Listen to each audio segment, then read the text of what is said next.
तो आज chapter number 16 है। चैप्टर नंबर 16 में हम आज करेंगे देवासुर असाधन विभाग योग। देवासुर साधन विभाग योग। यहाँ पे हम थोड़ा देखेंगे दैवी स्वभाव क्या होता है, आसुरी स्वभाव क्या होता है। दो तरह के स्वभाव की हम यहाँ पे बात करेंगे, जो कि बहुत इंपॉर्टेंट है। हमें कम से कम ये जानना चाहिए कि हम किस स्वभाव में आते हैं। हमारा हम क्या दैवी स्वभाव में है, आसुरी स्वभाव में है, किस प्रकार हम अपने दोनों स्वभाव को पहचान सकते हैं, और किस प्रकार से हम कौन सा स्वभाव हमें ईश्वर तक ले जाएगा। ये चीज हम यहाँ पे जानने की थोड़ी कोशिश करेंगे। श्लोक नंबर 16 में, श्लोक नंबर चैप्टर नंबर 16 में श्लोक नंबर 1 से 3 में भगवान कहते हैं, श्री भगवान वाचा अभ्यम सत्व संसुदिध ज्ञान योग गव्यवस्थित स्थिति दानम तपश्च यगश्च स्वाध्यायस्तप आर्जवम अहिंसा सत्यम क्रोधस्त्यागः शान्तिरपैशुनम दया भूतेष्वलोलुप्तवम मार्दवम हृचापलं तेजः क्षमाघृतिः शौचमद्रोहो नातिमानिता भवन्ति संपदं दैवी मभिजातस्य भारतः। भगवान कहते हैं, हे अर्जुन, हे भरतपुत्र, निर्भयता, आत्मशुद्धि, आध्यात्मिक ज्ञान का अनुशीलन, दान, आत्मसंयम, यज्ञ परायणता, वेदाध्ययन, तपस्या, सरलता, अहिंसा, सत्यता, क्रोध विहीनता, त्याग, शांति, छिद्रान्वेषण में अरुचि, समस्त जीवों पर करुणा, लोभ विहीनता, भद्रता, लज्जा, संकल्प, तेज, क्षमा, धैर्य, पवित्रता, ईर्ष्या तथा सम्मान की अभिलाषा से मुक्ति, ये सारे दिव्य गुण हैं जो दैवी प्रकृति से संपन्न देव तुल्य पुरुष में पाए जाते हैं। तो यहाँ पे भगवान अर्जुन को कहते हैं कि हे अर्जुन, दो तरह के पुरुष होते हैं, एक होते हैं दैवयुक्त पुरुष, एक होते हैं आसुरिक पुरुष। ऐसे पुरुष जो हर चीज से निर्भय रहते हैं, उनके अंदर और बाहर दोनों तरफ शुद्धता होती है, आध्यात्मिक ज्ञान होता है उनको, है ना, दान देते हैं, आत्म संयम जिनमें होता है, जो यज्ञ करते रहते हैं, वेदों का अध्ययन करते हैं, जो तपस्या करते हैं, जो सरल होते हैं, अहिंसा, जो अहिंसा का पालन करते हैं, सत्यता, सत्य बोलते हैं, क्रोध विहीनता, क्रोधों से मुक्त होते हैं, त्याग करते हैं, शांति से रहते हैं, है ना, समस्त जीवों पर करुणा करते हैं, लोभ विहीनता, उनमें लोभ नहीं होता, भद्रता, लज्जा, उनमें थोड़ी लज्जा होती है, संकल्प, संकल्प लेते हैं ऐसे लोग, तेज, क्षमा, धैर्य, पवित्रता, ईर्ष्या तथा सम्मान की अभिलाषा, उन्हें उन्हें सम्मान की अभिलाषा से मुक्ति होती है, उन्हें ना सम्मान की चिंता होती है ना अपमान की, है ना, वो सभी भाव में एक भाव रखते हैं, है ना, सेम भाव रखते हैं, चाहे उनका अपमान हो चाहे सम्मान हो, है ना, चाहे उन्हें कोई अच्छा बोले या बुरा बोले। तो जब समभाव रखने वाले व्यक्ति को ही हम कहते हैं कि ये सारे जो दिव्य गुण हैं, जो भी अभी गुण की चर्चा की गई, सभी गुण दिव्य है, और ये ऐसे व्यक्ति के पास रहते हैं जो देवतुल्य पुरुष हो, ऐसी दैवी प्रकृति, ऐसे गुणों को दैवी प्रकृति गुण कहा जाता है, देव गुण कहा जाता है, और देव संपदा कहा जाता है, और ऐसे व्यक्ति लोग देव संपदा से युक्त होते हैं। आगे भगवान क्या कहते हैं, यहाँ पे प्रभुपाद जी के शब्द हैं, श्लोक नंबर 1 से 3 में उल्लेखित ये सभी 26 गुण, टोटल कितने गुण हमने डिटेल में डिस्कस किए, 26 गुण पारलौकिक है। वर्णाश्रम धर्म के अनुसार इनका आचरण होना चाहिए। उन्हें सामाजिक और वर्णाश्रम यानी जो चार हमारे आश्रम है, यानी ब्रह्मचर्य, गृहस्थ, वानप्रस्थ और संन्यास, इन जो चार हमारे आश्रम है, उन वर्णाश्रम धर्म के अनुसार इन 26 गुणों का पालन होना चाहिए। उन्हें सामाजिक और व्यवसायिक की विभिन्न स्थितियों के अनुसार विकसित किया जाना चाहिए। उद्देश्य यह है कि भले ही भौतिक स्थितियां दयनीय हो, यदि इन गुणों का अभ्यास पुरुषों के सभी वर्गों द्वारा किया जाए तो धीरे धीरे पारलौकिक बोध की उच्चतम मंच तक उतना संभव है। तो भगवान यहाँ पे प्रभुपाद जी कहते हैं कि जो श्लोक नंबर 1 से 3 है, भगवान यहाँ पे कहते हैं कि ये जितने भी 26 गुण हैं, टोटल 26 गुण, इनका जो वर्णाश्रम धर्म है, जो चार वर्णाश्रम है, आपका ब्रह्मचर्य, गृहस्थ, वानप्रस्थ और संन्यास, इन चार वर्णाश्रम धर्म के अनुसार इनका पालन होना चाहिए। जितने भी सामाजिक और व्यवसायिक व्यवसायिक हैं, है ना, उनकी स्थिति के अनुसार, सिचुएशन के अनुसार इनको विकसित किया जाना चाहिए। उद्देश्य ये होना चाहिए, टारगेट ये होना चाहिए कि भौतिक स्थितियां दयनीय, उद्देश्य यह है कि भले ही कितनी भी भौतिक स्थितियां, हमारी सांसारिक स्थितियां, हमारे इकोनॉमिक कंडीशंस कितनी भी दयनीय क्यों ना हो, यदि इन गुणों का अभ्यास हम लोग धीरे धीरे करते हैं, हमारे कैसी भी सिचुएशन क्यों ना हो, हम किसी भी परिस्थिति में क्यों ना हो, लेकिन अगर इन 26 गुणों का अभ्यास हम हर परिस्थिति में धीरे धीरे करते हैं, तो हमें धीरे धीरे पारलौकिक बोध हो जाता है और हम उसी उच्चतम मंच तक उठ जाते हैं। ऐसा प्रभुपाद जी यहाँ पे कहते हैं। फिर आगे 16.4 में भगवान क्या कहते हैं, दंभो दर्पो अभिमानश्च क्रोधः पारुष्यमेव च ज्ञानम चाभिजातस्य पार्थ संपदमासुरी। भगवान कहते हैं, हे प्रतापुत्र, हे अर्जुन, दंभ, दर्प, अभिमान, क्रोध, कठोरता तथा अज्ञान ये सारे आसुरी स्वभाव वाले के गुण हैं। तो भगवान कहते हैं कि हे अर्जुन, दम यानी अहंकार, दर्प, अभिमान, क्रोध करना, कठोर होना, सरल ना होना, अज्ञान, ज्ञान ना होना, ये सभी के सभी आसुरी स्वभाव वाले पुरुषों के गुण हैं। फिर आगे भगवान क्या करते हैं, दैवी संपद्वी मोक्षाय निबंधाय सुरीमता मा शुचः संपदम दैवीम बीजातु अस्सी पांडव। भगवान कहते हैं, दिव्य गुण मोक्ष के लिए अनुकूल है और आसुरी गुण बंधन दिलाने के लिए।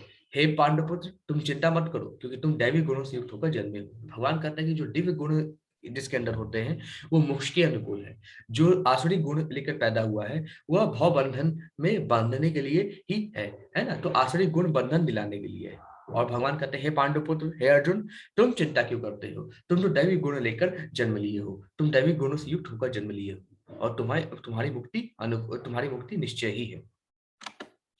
फिर आगे भगवान कहते हैं, द्वभूत सर्गो लोके अस्सी अस्मिन् दैव आसुर एव च दैव विस्तरस्त प्रोक्त आसुरम पार्थ मे शृणु।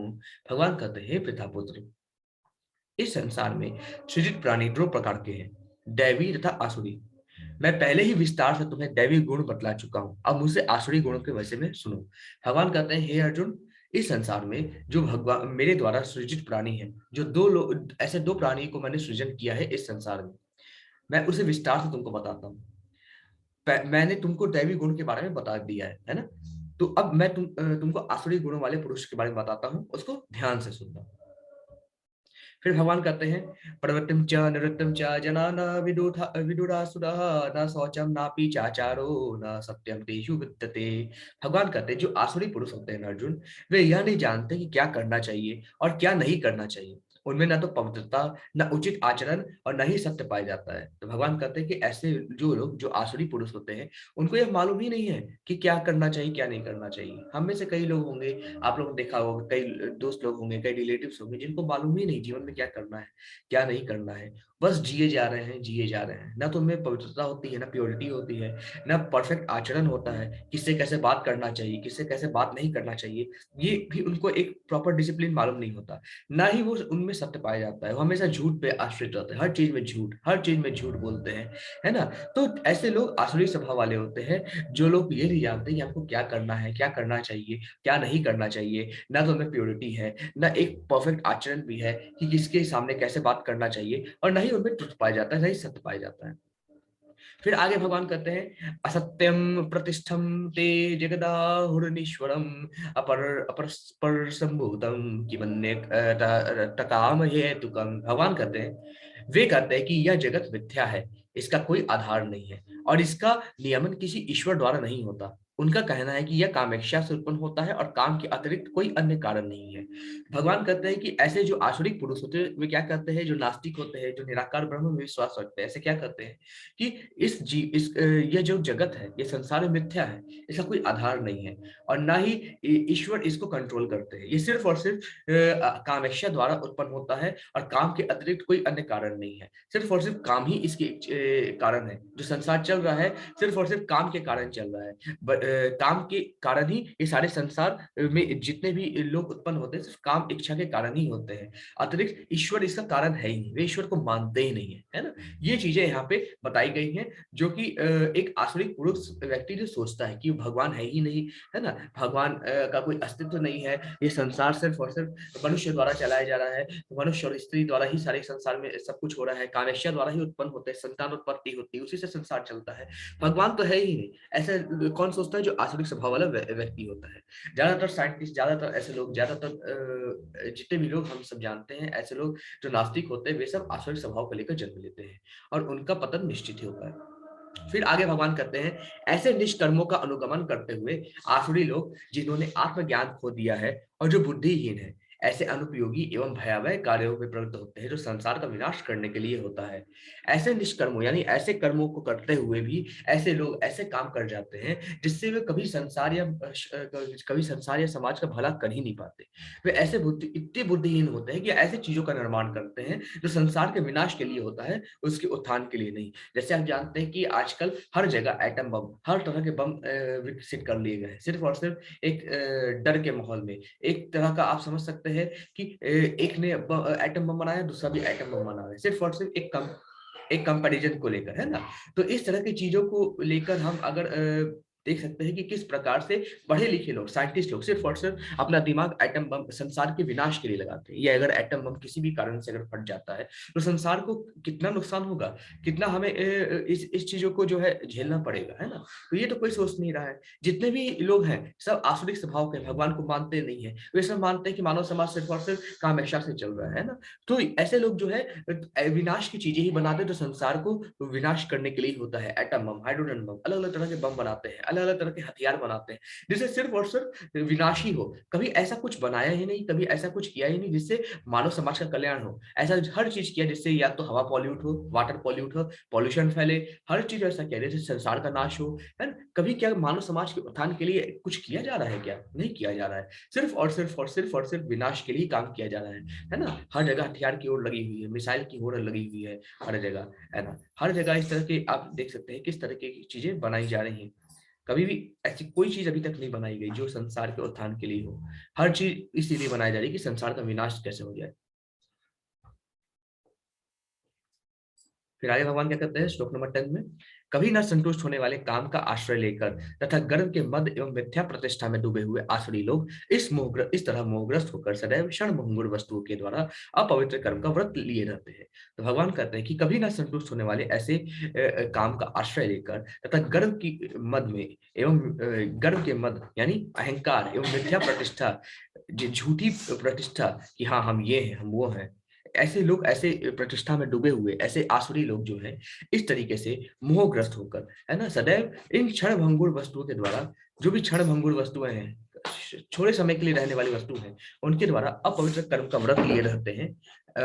ऐसे भगवान यहाँ पे कहते हैं कि जो आसुरी लोग हैं इस तरीके से मोहग्रस्त होकर सदैव क्षण भंगुर वस्तुओं के द्वारा अपवित्र कर्म का व्रत लिए रहते हैं। फिर आगे भगवान क्या करते हैं 11-12 में, उनका विश्वास है कि इंद्रियों की तुष्टि ही मानव सभ्यता की मूल आवश्यकता है। इस प्रकार मरण काल तक उनको अपार चिंता होती रहती है। वे लाखों इच्छाओं के जाल से बंधकर तथा काम और क्रोध में लीन होकर इंद्र तृप्ति के लिए अवैध ढंग से धन संग्रह करते हैं। तो वो सिर्फ और सिर्फ अपने इंद्र तृप्तियों पर जोर देते रहते हैं। एवं मरणासन पर मरते समय भी उनकी इच्छा होती है कि वो किसी तरीके से इंद्रिय भोग कर ले, है ना? तो ऐसे लोग आसुरिक स्वभाव के लिए ही जीते हैं। आप देखते होंगे किस प्रकार से क्षण भंगुर चीजों के लिए ऐसी चीजें जो कुछ समय के लिए है ना, अलग अलग तरह की चीजें काम करते हैं, है ना? जो कि ऑब्वियस सी बात है कि आसुरिक स्वभाव वाले व्यक्तियों की एक इनकी दिनचर्या होती है ना? इन लाखों इच्छाओं के जाल में बंद कर, है ना, काम और क्रोध में लीन होकर इंद्र तृप्तियों के लिए अवैध ढंग से धन संग्रह करते हैं, है ना? कैसे भी धन संग्रह हो जाए, चाहे गलत तरीका ही क्यों ना हो, ऐसे आसुरिक स्वभाव वाले व्यक्ति ऐसे किया करते हैं। ऐसा भगवान यहाँ पे कह रहे हैं। फिर प्रभु कहते हैं 13 से 15 में, आसुरिक व्यक्ति सोचता है आज मेरे पास इतना धन है और अपनी योजनाओं से मैं और अधिक धन कमाऊंगा। इस समय मेरे पास इतना है किंतु भविष्य में यह बढ़कर और अधिक हो जाएगा। यह मेरा शत्रु है, मैंने इसे मार दिया और मेरे अन्य शत्रु भी मार दिए जाएंगे। मैं सभी वस्तुओं का स्वामी हूँ, मैं भोगता हूँ, मैं सिद्ध शक्तिमान तथा सुखी हूँ। मैं सबसे धनी व्यक्ति हूँ और मेरे आसपास मेरे कुलीन संबंधी है। कोई अन्य मेरे समान शक्तिमान तथा सुखी है ही नहीं। मैं यज्ञ करूंगा, दान दूंगा और इस तरह आनंद मनाऊंगा। इस प्रकार ऐसे व्यक्ति अज्ञानवश मोहग्रस्त होते रहते हैं। तो ऐसे व्यक्ति कैसे सोचते हैं आप देख सकते हैं कि मेरे पास इतना धन है, आज मैंने इतना कमाया, कल मैं इतना कमाऊंगा, परसों इतना अधिक धन कमाऊंगा। इस समय मेरे पास इतना है लेकिन भविष्य में मैं इतनी मेहनत करूंगा कि आगे बढ़कर और हो जाएगा।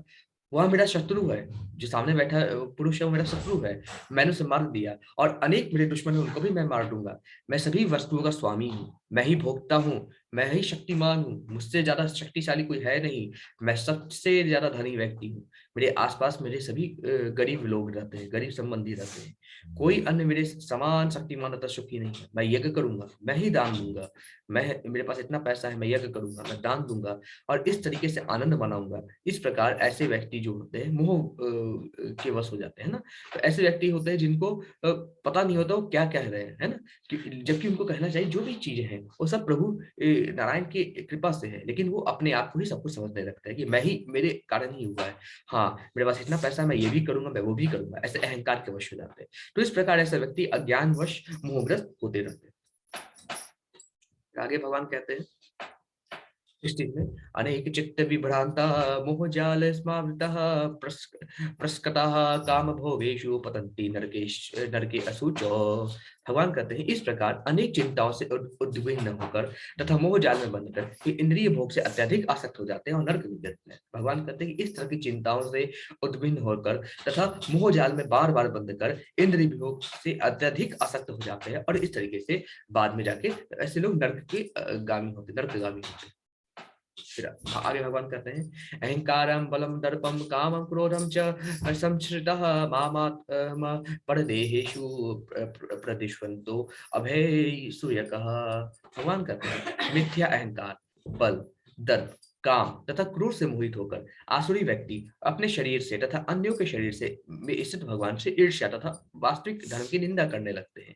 तो भगवान कहते हैं कि ऐसे लोग मिथ्या अहंकार से मिथ्या अहंकार होता है उनमें, काम, क्रोध, इन सब से मोहित होकर ऐसे आसुरिक व्यक्ति अपने शरीर में तथा दूसरे के शरीर में घृणा करने लगते हैं, है ना, इससे भगवान से ईर्ष्या करने लगते हैं, एक दूसरे का अपमान करने लगते हैं, है ना। जो हमें हर इंसान का सम्मान करना चाहिए क्योंकि हर इंसान में भगवान का ही स्वरूप है, लेकिन हम एक दूसरे से क्या करते हैं, ईर्ष्या करने लगते हैं और वास्तविक जो हमारा सनातन धर्म है उसकी निंदा करने लगते हैं और ये चीज हमारे आसुरिक स्वभाव के कारण होती है। फिर आगे क्या करते हैं भगवान, जो लोग ईर्ष्यालु होते हैं, एक दूसरे से ईर्ष्या करते हैं, छोटी छोटी चीज में एक दूसरे से नफरत करने लगते हैं, जलने लगते हैं, है ना, तथा जो लोग क्रूर है ना, थोड़े गुस्से वाले हैं, थोड़े क्रूर हैं, है ना, निर्दयी हैं, और जो नराधम है और जो धर्म का पालन नहीं करते, नराधम है, भगवान कहते हैं उन्हें मैं निरंतर विभिन्न आसुरी योनियों में भव सागर में डालता रहता हूँ। भगवान कहते हैं कि जो लोग ईर्ष्यालु हैं, क्रूर हैं और नराधम है, ऐसे लोगों को मैं बार बार आसुरी योनियों में डालता रहता हूँ, ऐसा भगवान यहाँ पे कहते हैं।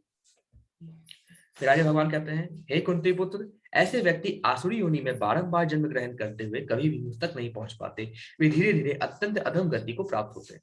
भगवान कहते हैं कि ऐसे आसुरिक स्वभाव वाले व्यक्ति को मैं बार बार आसुरिक योनि में जन्म देता हूँ और जन्म लेने के बाद वे कभी मुझ तक नहीं पहुंच पाते और धीरे धीरे उनका पतन होते ही रहता है, होते ही रहता है, होता ही रहता है, ऐसा भगवान यहाँ पे कहते हैं। फिर आगे हमें भगवान कहते हैं त्रिविधमः नरकस्पेद नरकसेद द्वारा नाशनमात्मनः कामः क्रोधस्तथा लोभस्त अस्मादेत तत्रयम् त्यजेत। भगवान कहते हैं इस नरक के 3 द्वार हैं, काम, क्रोध और लोभ। प्रत्येक बुद्धिमान व्यक्ति को चाहिए कि इन्हें त्याग दे क्योंकि इनसे आत्मा का पतन होता है। भगवान कहते हैं 3 तरह के ऐसे द्वार हैं जो हमें नरक की ओर ले जाते हैं, एक काम, एक क्रोध और लोभ, गुस्सा, लालच और काम वासना, है ना, 3 चीज जो है हमारे हमें नरक की ओर ले जाने वाली है। प्रत्येक जितने भी बुद्धिमान व्यक्ति हैं उनको चाहिए कि इनको त्याग दे, नहीं तो इनसे आत्मा का बहुत ज्यादा पतन होता है, ऐसा भगवान यहाँ पे कह रहे हैं। फिर आगे प्रभु कहते हैं एतैर् विमुक्तः कौन्तेय तमोद्वारे स्त्री निर्भीर्नरः आचार तयात्मनः श्रेयस्तत्तो याति पराम गति। भगवान कहते हैं हे कुंती पुत्र, जो व्यक्ति इन तीनों नर द्वारों से बच पाता है वह आत्म साक्षात्कार के लिए कल्याणकारी कार्य करता है और इस प्रकार क्रमशः परम गति को प्राप्त होता है। भगवान कहते हैं जो काम, क्रोध, लोभ इन 3 चीजों से बच जाता है ऐसे व्यक्ति आत्म साक्षात्कार को जान सकते हैं, है ना, आत्म साक्षात्कार को प्राप्त कर सकते हैं और इस प्रकार परम गति को प्राप्त होते हैं, ऐसा भगवान यहाँ पे कह रहे हैं। फिर आगे भगवान कहते हैं श्लोक नंबर 23 में, यह शास्त्र विधि मूत्र सृजया वर्तते काम कारतः न स सिद्धि मवाप्नोति न सुखम न पराम गतिम। भगवान कहते हैं जो शास्त्रों के आदेशों की अवहेलना करता है और मनमाने ढंग से कार्य करता है उसे ना तो सिद्धि, न सुख, न ही परम गति की प्राप्ति हो पाती है। भगवान कहते हैं जो शास्त्रों की आदेशों की अवहेलना करता है, जो शास्त्रों को नहीं पढ़ता है, जो भगवत गीता को नहीं पढ़ता है, जो श्रीमद् भागवतम को नहीं पढ़ता है और मनमाने ढंग से काम करता है, मनमाने ढंग से कार्य करता है, उसे न तो सिद्धि मिलती है, न सुख मिलता है, न ही परम गति की प्राप्ति उसको हो पाती है। ऐसा भगवान यहाँ पे कह रहे हैं।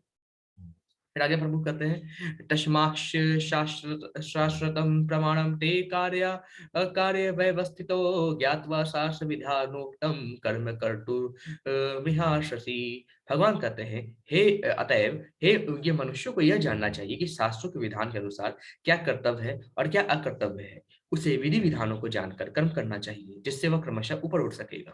भगवान कहते हैं हे अर्जुन, मनुष्य को यह जानना चाहिए कि शास्त्रों के विधि विधान के अनुसार क्या कर्तव्य है, क्या अकर्तव्य है, क्या सही है, क्या गलत है, जानना चाहिए। उसे विधि विधानों को जानकर ही कर्म करना चाहिए जिससे वह क्रमशः ऊपर उठ सकेगा। भगवान ऐसा कहते हैं। फिर आगे प्रभु तो इन सारे ये अध्याय यहाँ पे समाप्त होता है और यहाँ पे प्रभुपाद जी के कुछ शब्द हैं। शास्त्रों में भी 4 मुख्य दोष नहीं पाए जाते जो बद्धजीव में होते हैं। ये है अपूर्ण इंद्रियां, कपटता, त्रुटि करना तथा मोहग्रस्त होना। इन 4 दोषों के कारण बद्धजीव विधि विधान बनाने के लिए अयोग्य होता है। अतएव विधि विधान जिनका उल्लेख शास्त्रों में होता है, जो इन दोषों से परे होते हैं, सभी बड़े बड़े महात्माओं, आचार्यों तथा महापुरुषों द्वारा बिना किसी परिवर्तन के स्वीकार कर लिए जाते हैं। शास्त्रों के नियमों का पालन किए बिना कोई सिद्धि प्राप्त नहीं कर सकता। अतएव जो शास्त्रों के तात्पर्य को वास्तव में समझता है वह भाग्यशाली माना जाता है। यह भौतिक शक्ति प्रकृति के तीनों गुणों से बनी है। इसके पूर्व की भगवान के ज्ञान का मार्ग खुले मनुष्य को कम से कम सत्वगुण तक ऊपर उठना होता है। दूसरों के लिए यदि उपयुक्त तथा प्रमाणिक गुरु का मार्गदर्शन प्राप्त हो जाता है तो उसका जीवन सफल हो जाता है, क्योंकि गुरु उच्च पद की और उन्नति का मार्ग दिखा सकता है। तो हमें प्रभुपाद जी कहते हैं यहाँ पे इस अध्याय में कि 2 तरह के पुरुष के बारे में कहते हैं, आसुरिक पुरुष और दैविक पुरुष, है ना। तो इस तरह के पुरुष के बारे में हम एक्सप्लेन करते हैं, जहाँ पे भगवान ने भी कहा है कि 2 तरह के व्यक्ति होते हैं। एक आसुरिक पुरुष होते हैं, आपके कपटी पुरुष होते हैं, मतलब एक होते हैं आपके आसुरिक पुरुष, एक होते हैं आपके दैविक पुरुष। जो लोगों में अच्छी क्वालिटीज होती है वे लोग दैविक पुरुष होते हैं, और जो लोग में क्रोध, लोभ, मोह, मध्य, मत्सर इन सारी चीजें भरे होते हैं वे लोग आसुरिक प्रवृत्ति वाले लोग होते हैं। ये बार बार मोहग्रस्त होते हैं ना। और बहुत इसी के कारण जो है बार बार इस संसार के बंधन में बंधते हैं, है ना। और बार बार संसार के बंधन में बंध के बार बार इसी जन्म मरण को प्राप्त होते हैं। शास्त्रों के नियम का पालन किए बिना, बिना शास्त्रों के नियम का पालन किए उनको सिद्धि प्राप्त नहीं हो सकती। ऐसे लोग, ऐसे जो आसुरिक स्वभाव वाले होते हैं वो कभी शास्त्रों के नियम का पालन नहीं करते। कभी भी आपके जो भी शास्त्रों द्वारा बताए गए हैं, जो भी चीज है, किस तरीके से भगवान की पूजा करनी चाहिए, क्या करना चाहिए, क्या नहीं करना चाहिए, आसुरिक स्वभाव वाले को ये मालूम ही नहीं होता, है ना। आसुरिक स्वभाव वाले को ये भी मालूम नहीं होता कि वो क्या कर रहे हैं, उनका टारगेट क्या है, आखिर उनको जाना कहाँ है, भगवान तक कैसे पहुंचना है, कोई आइडिया नहीं होता ऐसे लोगों को, है ना। उसके अलावा यहाँ पे आखिरी में ये कहा गया प्रभुपाद जी द्वारा कि यह जो भौतिक प्रकृति है ये 3 गुणों से बनी है। इसके पूर्व की भगवान की ज्ञान का मार्ग खुले मनुष्य को कम से कम सतोगुण तक ऊपर उठना चाहिए। सतोगुण, रजोगुण, तमोगुण, ये हमारी प्रकृति है ना, ये हमारे गुण है। हम अगर तमोगुण में है तो हमें कोशिश करें कि रजोगुण में उठे, फिर रजोगुण से सतोगुण में उठे। हम सबको जीवन के अंत तक कम से कम सतोगुण में उठ जाना चाहिए, तो हमारी कम से कम मुक्ति के कुछ साधन उपलब्ध होंगे। अगर हम इस तरह का नहीं ढूंढ, इस तरह सतोगुण तक ऊपर नहीं उठते तो हमारे पतन होगा। भगवान प्रभुपाद जी कहते हैं कि भगवान कह रहे हैं कि इस प्रकार से सतोगुण तक ऊपर उठने के लिए तुम्हें एक प्रामाणिक गुरु की आवश्यकता होगी। और एक प्रामाणिक गुरु जो 4 परंपरा से आते हैं, जैसे मैंने चैप्टर नंबर 4 में डिस्कस किया था 4 परंपराओं के बारे में, है ना। तो 4 परंपरा से आते हैं, उनके शरण में जाना चाहिए। वही हमको मार्गदर्शन देकर और एक उचित व्यक्ति बनाएंगे और एक उचित हमारे जो गुण है, सात्विक गुण, उसको ऊपर उठाएंगे। ऐसे प्रभुपाद जी यहाँ पे कहते हैं कि एक गुरु ही, एक प्रामाणिक गुरु ही हमको एक प्रभु के शरण में जाने का मार्ग दिखा सकता है। जी, हरे कृष्ण। ये चैप्टर यहीं पे समाप्त होता है। किसी कोई क्वेश्चन हो, कोई प्रश्न हो तो आप लोग पूछ सकते हैं। हरे कृष्ण तुषार प्रभु। हरे हरे कृष्णा शुभम प्रभु। तो सबसे पहले बताइए कि जैसे कल हमने डिस्कस किया था कि मैं ही बीज पिता हूँ, मैं ही सब में बीज हूँ, इसका थोड़ा एक्सप्लेन कर। इसका मतलब इस संसार में जो भी व्यक्ति जन्म लेता है, चाहे वो पशु हो, पक्षी हो, पक्षी हो, पशु हो, चाहे हम लोग मनुष्य ही क्यों ना हो, चाहे दानव हो, चाहे देव देवता, सब जगह आध्यात्मिक लोक में, चाहे भूलोक में, चाहे नीचे पाताल लोक में, कोई भी व्यक्ति क्यों ना हो, सबकी उत्पत्ति का कारण कौन है? भगवान कृष्ण। तो इसलिए जिस प्रकार से एक वृक्ष, एक पेड़ बीज से उत्पन्न होता है ना, मतलब बीज उसकी उत्पत्ति का, उसके जन्म लेने का कारण होता है, बीज से ही वो पेड़ उत्पन्न होता है और इतना विशाल वृक्ष बनता है। इसी प्रकार से हम सब जो भी उत्पन्न हैं, हम सब जो भी संसार में है, वो सब भगवान के कारण है। तो भगवान इसलिए कहते हैं कि हम एक बीज स्वरूप हैं, भगवान एक बीज स्वरूप है और उनसे ही हम सब आए हैं, तो हम सब उन्हीं के फल हैं। तो भगवान एक बीज स्वरूप है, मैं ही इस संसार के बीज रूप में वास करता हूँ, मैं ही बीज प्रदाता पिता हूँ, ऐसा भगवान यहाँ पे कहते हैं। जी प्रभु, और ये बताइए कि अहम ब्रह्मस्मि, इसका क्या मतलब है? प्रभु जी, जो लोग निराकार ब्रह्म को मानते हैं ना, तो सोचते हैं कि हम ही ब्रह्म है, इसलिए बोलते हैं अहम ब्रह्मास्मि, है ना, मैं ही ब्रह्म हूँ, जबकि ये सरासर गलत है। ब्रह्म ऐसा कोई व्यक्ति नहीं होता, है ना। भगवान सिर्फ एक है, भगवान श्री कृष्ण। अहम ब्रह्मास्मि ऐसे लोग बोलते हैं जो लोग निराकार ब्रह्म को मानते हैं, जो लोग मानते हैं भगवान का कोई स्वरूप नहीं है ना। और हम जो है जब हम उस स्थिति को प्राप्त कर लेंगे तो हम निराकार ब्रह्म यानी ज्योति में जाके विलुप्त हो जाएंगे और हम भगवान बन जाएंगे, ऐसे लोग मानते हैं। तो कहते हैं कि अहम ब्रह्मास्मि, लेकिन ऐसा नहीं है। हम भगवान के धाम जाते भी हैं तो हम भगवान नहीं बन जाते। जिस प्रकार से सूरज आकाश में स्थित है, वहाँ ओरिजिनल सूरज जो ओरिजिनल सन है आपके आकाश यानी स्काई में रहता है, वही चीज अगर हम बाल्टी में पानी भर के रख दें और नीचे उसका प्रतिबिंब देखें यानी शेडो देखें, तो भी सूरज दिखेगा। तो क्या वो जो पानी में जो सूरज दिख रहा है, क्या वो एकदम ओरिजिनल सूरज के समान है क्या? नहीं ना, ऐसा नहीं है। इसी प्रकार से हम अगर मुक्ति पाते हैं, भगवान का नाम लेकर अगर हम भगवत धाम जाते हैं, भगवान मुक्ति पाते हैं, तो हमारा स्वरूप भले ही भगवान जैसा दिखे, हमारा स्वरूप भले ही ईश्वर जैसा दिखे, लेकिन हम ईश्वर नहीं है, हम जीव हैं। और ईश्वर सिर्फ एक ही हो, भगवान कृष्ण है ना। तो ऐसा कहना कि अहम ब्रह्मास्मि, ये चीज सरासर गलत है। जो लोग निराकार ब्रह्म को मानते हैं वो ऐसी बातें करते हैं। जो लोग निराकार ब्रह्म को मानते हैं वो ऐसा सोचते हैं कि हम अंत में भगवान के स्वरूप को प्राप्त कर लेंगे और हम भगवान बन जाएंगे, तो इसलिए वो कहते हैं अहम ब्रह्मास्मि, लेकिन ऐसा है नहीं। जी प्रभु जी। जी प्रभु, और मिथ्या का मतलब क्या है? मिथ्या मतलब झूठ, झूठा। मतलब झूठा संसार, हाँ, झूठा राइट? संसार। जी। ओके। और ये जैसे कि एक बार थोड़ा मतलब सात्विक, तामसिक और एक और होता है, तीन तरह के फूड्स होते हैं, जरा उसके बारे में थोड़ा बताओ। जी। सात्विक, राजसिक और तामसिक। सात्विक यानी हाँ। वो भोजन जो हम भगवान को अर्पण करके खाते हैं, वो भोजन जो भगवान को अर्पण कर सकते हैं। भगवान को जो अर्पण हम भोजन करते हैं उसमें लहसुन प्याज नहीं होना चाहिए, और उसके अलावा मांसाहार तो होना ही नहीं चाहिए। एक सात्विक भोजन हमें अर्पण करना चाहिए भगवान को। अगर हमसे नहीं हो पाता है तो कम से कम एक सीजनल फल और एक ग्लास दूध, इतना तो हम भगवान को अर्पण कर सकते हैं। तो रोज हमको अर्पण करके खाना चाहिए। जो भगवान को अर्पण करके खाते हैं वो सात्विक भोजन होते हैं। राजसिक भोजन यानी खट्टा मीठा, खट्टा तीखा, है ना, ज्वलनशील, इस तरह के जो भोजन होते हैं, जैसे आप जानते होंगे, जैसे इस तरह के खट्टे भोजन, तीखे भोजन, है ना, जो हमारे अंदर रोग उत्पन्न करते हैं। कई ऐसे भोजन होते हैं जो हम खाते हैं तो हमें जलन होने लगती है, गैस बनने लगता है पेट में। तो या ऐसे, लाइक फास्ट फूड। हाँ बिल्कुल, तो वो सारे भोजन जो है राजसिक भोजन में आते हैं, है ना। ऐसे भोजन में आते हैं कि हमारे अंदर वो सारी चीजें रोग उत्पन्न कर सकते हैं। तो ऐसे भोजन जो हमारे अंदर रोग उत्पन्न कर दे, बीमारी उत्पन्न कर दे, ऐसे भोजन राजसिक फूड में आते हैं।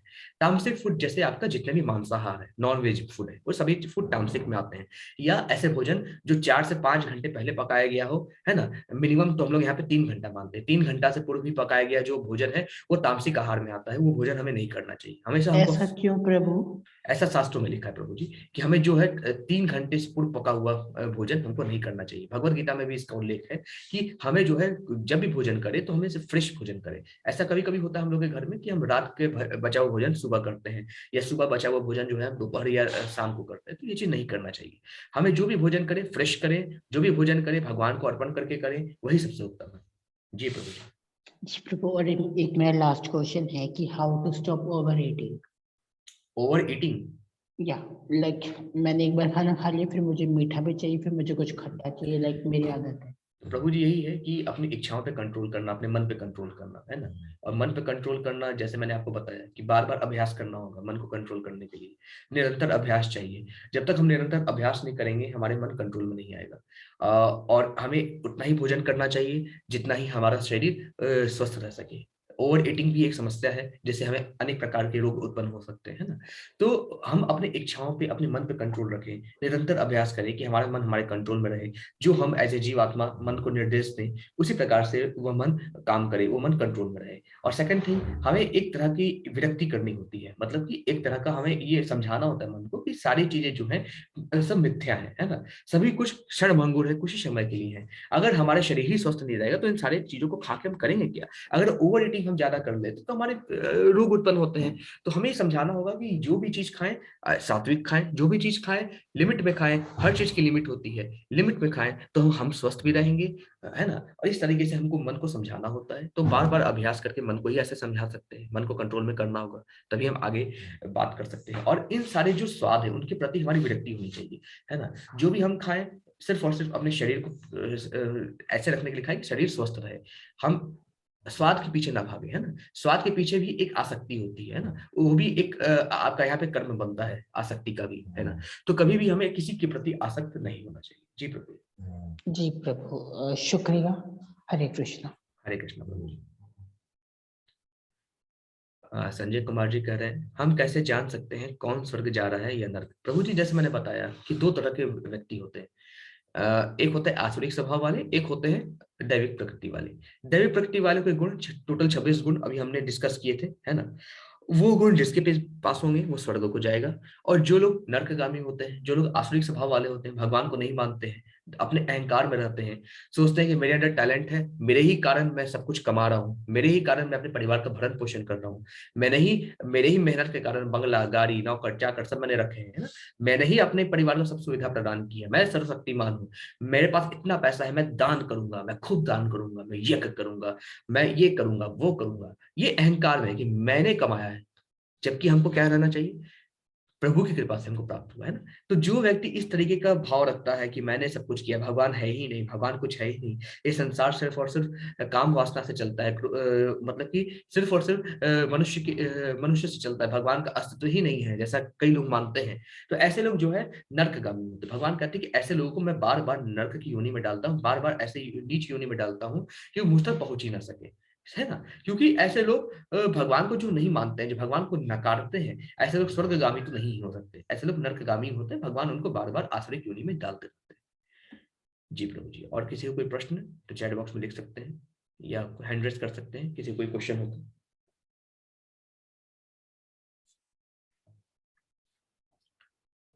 ठीक है, फिर मैं इस क्लास को एंड करता हूँ। हरे कृष्णा सभी को।